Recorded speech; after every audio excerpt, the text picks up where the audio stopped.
Everyone. I'm actually very excited about starting this next unit in the course here because it's going to deal with science fiction and aliens. And so far in the course, we haven't yet really tackled that promised part of the course title. In particular, we are going to be talking about posthumanism and the alien. And in order to help you guys get a grasp on what exactly posthumanism is, let's look at the evolutionary debate, which we partially got into when we were dealing with H.P. Lovecraft's The Rats and the Walls. As a quick memory refresher, evolution tends to work by a process of natural selection, um, and the vast majority of scientists really do nowadays accept that some form of evolution exists, even if people kind of don't think Darwin's particular version was the actual right version.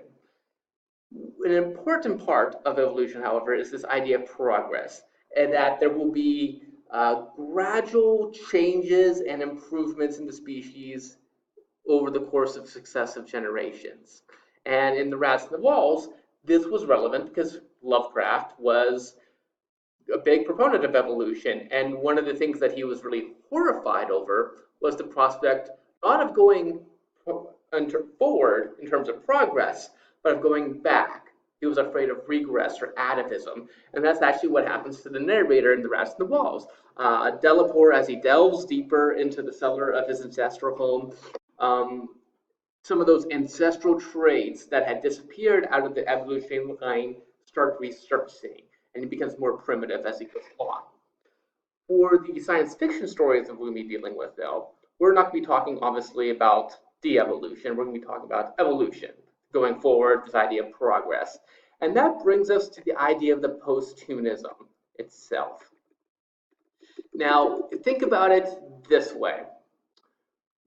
According to evolutionary theory, that all species began as a less complex form of that species. So for humanity, apes, chimpanzees, whatever the case may be, humans. Okay, that's evolution. Extrapolate that into the future. At what point will the progress from evolution reach such a pitch that what we recognize as human beings nowadays will become obsolete? When will it happen that Australopithecus, which is one of the early ancestors of current Homo sapiens, when will human beings be to Australopithecus what future humans are to today's humans? At what point in evolutionary progress will we change from human beings into something better?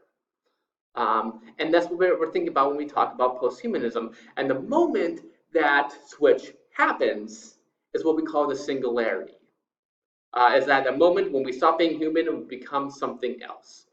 So, according to posthumanism theory, there's really two different versions of posthumanism, two different types of singularity. The soft singularity is probably the more, easily acceptable one, I would imagine. So if you follow the idea that evolution is a very, very slow process, at some point, hundreds of millions of years in the future, the singularity will occur. That's the soft singularity. At some distant point in the future, humanity will change. Current humanity will be obsolete and something new will emerge.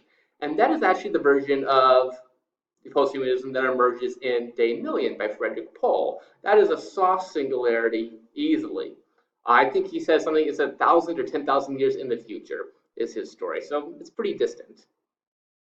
The other version is the hard singularity, a moment when the moment of transformation will come, not in some far off distant future, but very, very soon. And actually one of the more famous and well-known proponents of the hard singularity was this guy named Vernor Vinge. He is a science fiction writer, very well known, actually, very good writer. He's also a professor of mathematics. And in 1993, he was giving this NASA-sponsored symposium where he made the following astounding claim. Within 30 years, he says, we will have the technological means to create a superhuman intelligence. Shortly after, human era will end. And the argument he presented went something like this. Right now, we can create computers who are vastly more intelligent than human beings. They can't may necessarily like think the way that we do, but obviously they can compute much faster than we can. They can perform calculations very, very quickly.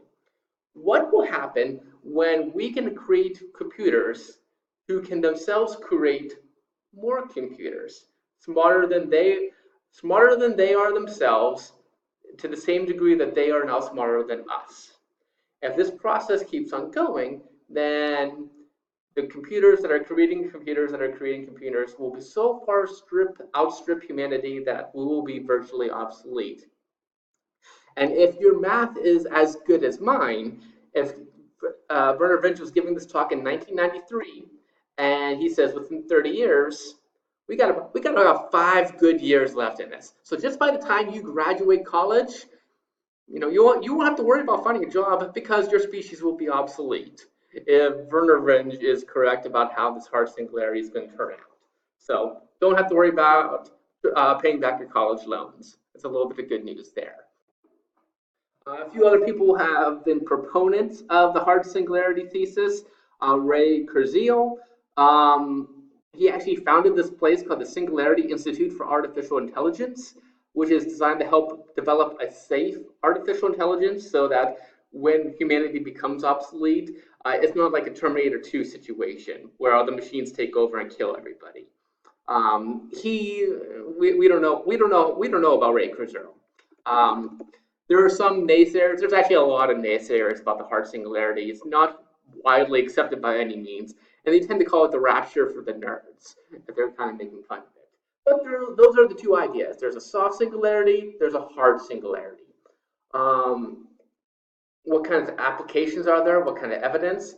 Well, in one sense, the idea of eugenics is kind of related to the idea of posthumanism.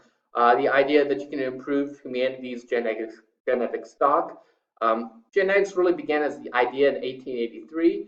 It goes back all the way back to Plato. It's a pretty old idea. In terms of modern iterations of eugenics, George Bernard Shaw, a Nobel Prize-winning playwright, he had kind of like a Disney version of eugenics. The Nazis had their own version of eugenics as well. They were not Disney-fied by any means. But that's kind of the idea of eugenics is kind of related to this idea of posthumanism.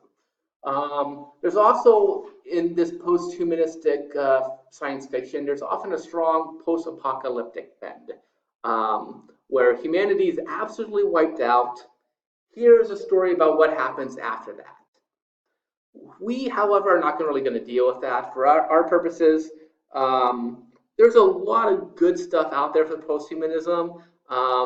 And so the two stories that we will be reading won't have the horror and fear element whatsoever.